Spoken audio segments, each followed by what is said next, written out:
नमस्कार, जय भीम। मैं डॉक्टर महेश वर्मा और आप देख रहे हैं डेमोक्रेटिक भारत। आज आपने दिल्ली में जंतर मंतर में जो तस्वीर देखी वो वाकई बहुत भयावह है। क्या ये तस्वीर भारत के उस लोकतंत्र की है जिस लोकतंत्र को पाने के लिए इस देश के शहीदों ने कुर्बानी दी थी? 1947 में जब देश आजाद हुआ तो क्या इस देश के उन कुर्बान क्रांतिकारियों ने ये सपना देखा था कि जब हक और अधिकार के लिए हम आंदोलन करेंगे तो इस तरह से डिटेन किए जाएंगे?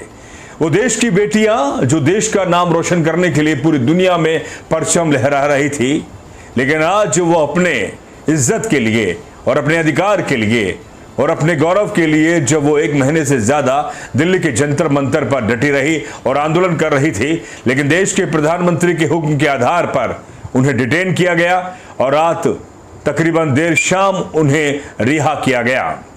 वहीं दूसरी तस्वीर दिल्ली के नए संसद के लोकार्पण की है, जब देश के प्रधानमंत्री इस तरह से अपनी तस्वीर पेश कर रहे हैं जैसे वो देश के प्रधानमंत्री ना होकर एक राजा हो, एक राजशाही के अंदाज में, जहां उनका पुरोहित आकर उनका राज्याभिषेक कर रहे हो, राजदंड उन्हें दिया गया हो, जैसे उनको उत्तराधिकार दिया गया हो राज चलाने के लिए, राज सत्ता चलाने के लिए।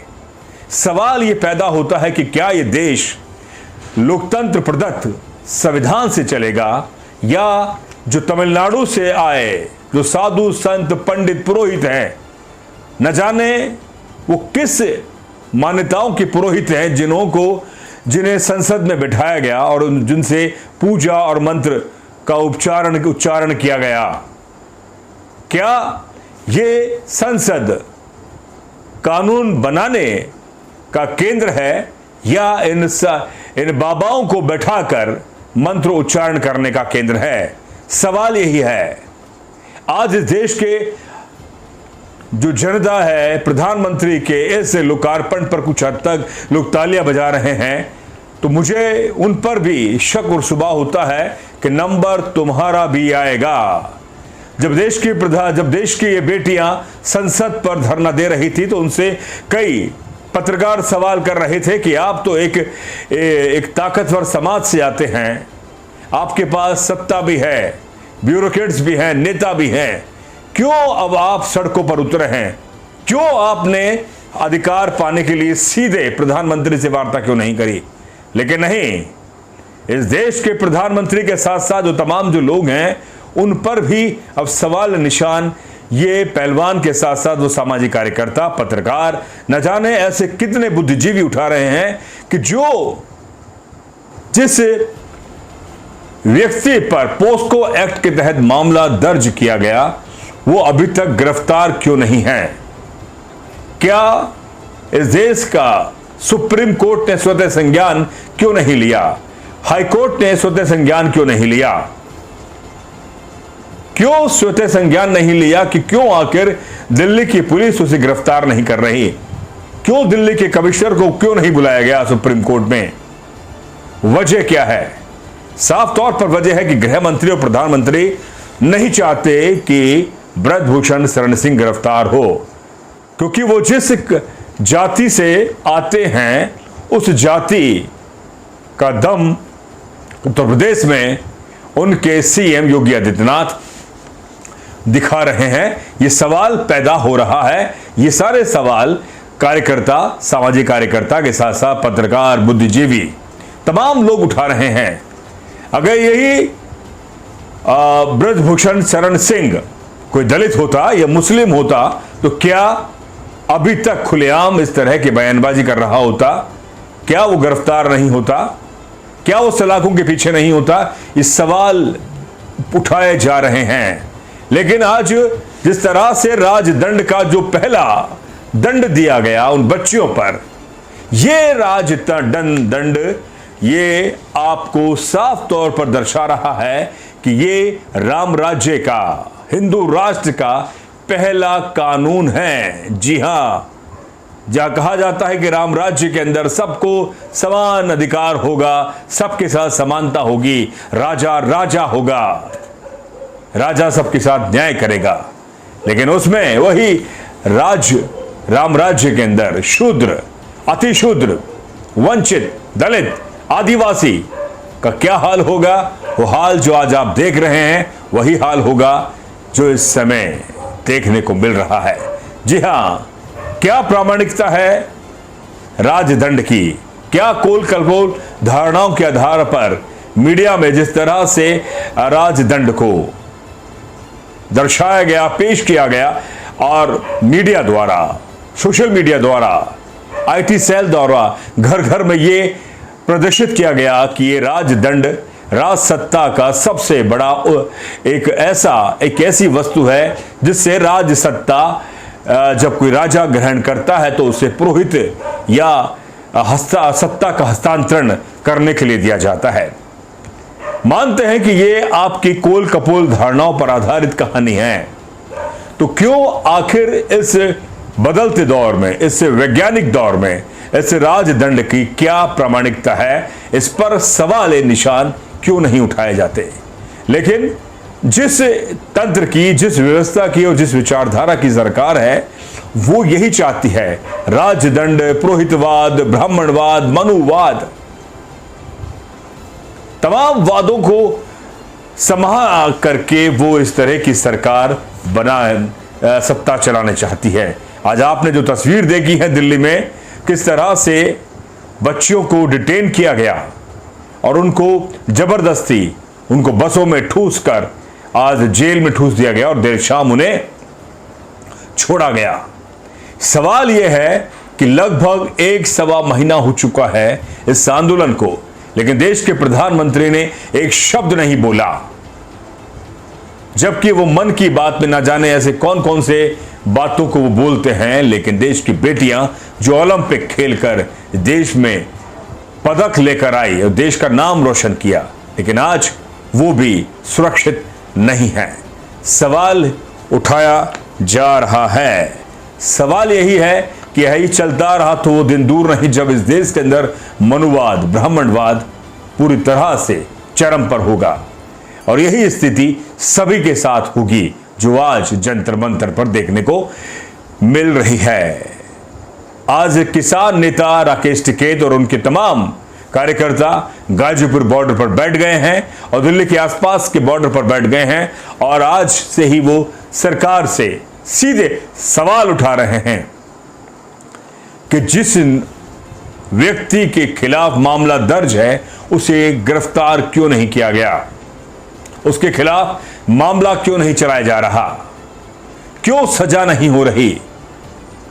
तमाम जब बच्चियों ने कहा, इन बेटियों ने कहा कि हमारा नार्को टेस्ट भी किया जाए, लेकिन वो लाइव होना चाहिए। सवाल यह है कि कौन है जो नहीं चाहता? कौन? आप सभी जानते, देश के प्रधानमंत्री और इस देश के गृह मंत्री पर सवाल उठा रहे हैं ये तमाम कार्यकर्ता। मैं यही पूछ रहा हूं आप आज सभी से कि जब ये किसान धरने पर थे तो तमाम लोग इनको भी खालिस्तानी कह रहे थे, लेकिन आज ये देश की बेटियां जब अपनी इज्जत और आबरू के लिए संसद मार्ग जंतर मंतर पर बैठी थी तो इनके खिलाफ भी कई लोग अनाप शनाप बात बोल रहे थे। नंबर सभी का आएगा, कहा जा रहा है कि नंबर सभी का आएगा, इसलिए सब अपने हक और अधिकार के लिए एकजुट हो जाएं। ये सवाल आज डेमोक्रेटिक भारत उठा रहा है। क्या आने वाला वक्त इस देश की तस्वीर बदल पाएगा या राजदंड के आधार पर ही ये देश की सत्ता चलेगी? सवाल डेमोक्रेटिक सीधे अर्थों में पूछ रहा है। और एक बड़ा सवाल, क्या किसी स्टेट का, राज्य का या सरकार का कोई धर्म होता है? जब भी किसी सरकारी कार्यक्रम हो या किसी बिल्डिंग का, इमारत का लोकार्पण, उद्घाटन, शिलान्यास हो तो क्यों, आखिर क्यों वो हिंदू रीति रिवाज से हो रहा है? क्या यह देश धर्म निरपेक्ष, पंथ निरपेक्ष नहीं है? क्या यह देश संविधान प्रदत्त नहीं है? सवाल यही है कि आखिर एक धर्म की मान्यताओं के आधार पर क्यों शिलान्यास हो रहा है? क्यों इन पंडे पुजारियों को जो टैक्स किस भारत के बड़े टैक्स के मोटी कमाई इनके चमड़ियों पर जा रही है। क्या योगदान है इन लोगों का, इन्होंने करा क्या है? लेकिन नहीं, बड़ा सवाल कि क्या किसी सरकार का, स्टेट का कोई धर्म है? नहीं है।